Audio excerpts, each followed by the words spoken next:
வணக்கம் safe farmers. நாங்கள் இப்போ ஜந்தர் மந்தரில் இருக்கோம், டெல்லி. இவங்களாம் நம்ம நம்ம நம்ம தமிழ்நாடு ஃபார்மர்ஸ். தமிழ்நாட்டிலேருந்து இங்கே வந்து ப்ரொடெஸ்ட் பண்ணுறதுக்காக டெல்லி வரைக்கும் வந்திருக்காங்க. இங்கே வந்து இது 5வது நாள் ஆச்சு. இப்போ நம்ம வந்து அவங்கக்கிட்ட போய் பேசலாம். அம்மா சொல்லுங்கம்மா, 5 நாள் எப்படி இருந்தது? பனியிலையும் வெயிலையும் கடந்த ஐயா. எங்க நிலப்பலம்லாம் குத்துவைக்கு வாங்கி தான் கொடிக்கா எல்லாம் போட்டிருந்தேன் ஐயா. அதுவும் பாலா போச்சு.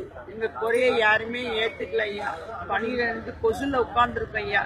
ஒரு சாதாரண ஊர்ல குணத்தை தோல்மலை போட்டுக்கிட்டு எனக்கு ஆம்புலன்ஸ் வரல, என் பொண்டாட்டிக்கு தூக்கிட்டு போறதுக்கு எனக்கு ஆம்புலன்ஸ் வரலன்னு சொல்லி அதுக்கெல்லாம் நிவாரணம் கொடுக்குற அரசாங்கம் ஏயா இந்த மண்ட ஓட்டோட இந்த வயசான கிடக்குல தள்ளாடி 4 காலில் நடந்து 2000 கிலோமீட்டர் வந்து உட்கார கூட இடம் இல்லாம இடுப்படைஞ்சு வந்து எலும்பு முதுகெலும்பெல்லாம் நொந்து போய் என் பிள்ளைங்க எல்லாம் படிக்கலையா.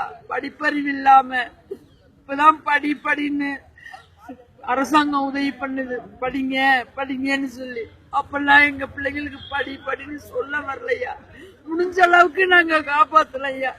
ஐயா ஒருத்தருக்கு கொடுக்கற 10 லட்சம் ரூபாய் கொடுக்கற ஒரு சுமந்துட்டு போல பணத்து கொடுத்தது பலியானது 400 பேருக்கு கொடுத்துருக்கலாமே. எங்க விவசாய கடனை தள்ளுபடி பண்ணலாமே.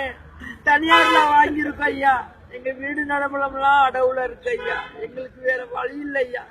ஏதாச்சும் வேலை கிடைச்சா கூட போலாம். எனக்கு வயசு இல்லையா. என் பிள்ளைக்கு படிப்பு இல்லை. நீங்கதாயா சொல்லணும். ஸ்டூடெண்ட்டுங்க 4 நாளா எங்களை பணியிலையும் அவங்களும் பணியிலையும் பார்க்காம கொசுகடியும் பார்க்காம ஸ்டூடெண்ட்ஸு இவகிச்சுக்காரவங்க எல்லாம் வந்து எங்களுக்கு ஹெல்ப் பண்ணி எங்களுக்கு ஆதரவு தெரிவிச்சவங்க. ஆனா அவங்க இல்லைன்னா எல்லாரும் பெட்டில் ஹாஸ்டல்ல கிடந்திருப்போம். எங்களை பார்க்க ஆள் இல்லை. இந்த பூரா எங்களுக்காண்டி உலகம் பூரா தெரியறதுக்கு நீங்க தான் ஏன் ஆதரவு கொடுக்கணும். எங்களை தெரியப்படுத்துங்க. நாங்க விளம்பரத்துக்காண்டி வரல. நாங்க வீட்டுல படுற கஷ்டம் இப்ப ரோட்ல படுறோம். ரோட்ல பட்டாலும் வீட்டுல செத்தாலும் எங்களுக்கு யாருன்னு தெரியாம போயிரியா. கடனுக்காண்டி கேட்டா புருஷன் முண்டட்டி சண்டை, மாமியா மாமனார் சண்டைன்னு சொல்லுவாங்க ஐயா. ஆனா இங்க உயிர் கூட போக்கலான்னு நாங்க நினைச்சோம். அந்த உயிர் போக்குனா கூட இங்க அனுமதி தரல போலீஸ்காரவங்க. ஆனா போலீஸ்காரவங்க நான் அங்க காட்டுறேன், அவங்கள காட்டுறேன், இவங்கள காட்டுறேன்னு சொன்னாங்க.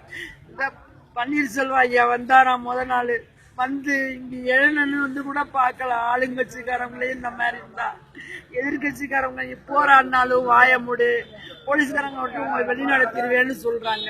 எங்களை பத்தி குரல் கொடுத்தாலும் சட்டசபையில குரலை ஏத்துக்க மாட்டேங்கிறாங்க. இதுக்கு நீங்க தான் ஒரு தீர்வு காணணும். எங்களுக்கு நீங்க ஹெல்ப் பண்றது ஸ்டூடெண்ட்ஸுங்க.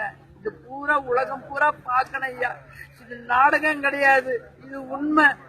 டெய்லி நித்தம் அழுகுறோம். ஆனா இன்னைக்கு மன உருவோட 4 பேர் பார்க்கணும். எங்களால பஞ்சம், எங்க பஞ்சம் எல்லாம் தீரணும். அதான் எங்களுடைய கோரிக்கை. எங்க கோரிக்கை நீங்க தான் நிறைவேற்றணும் ஐயா. நன்றி.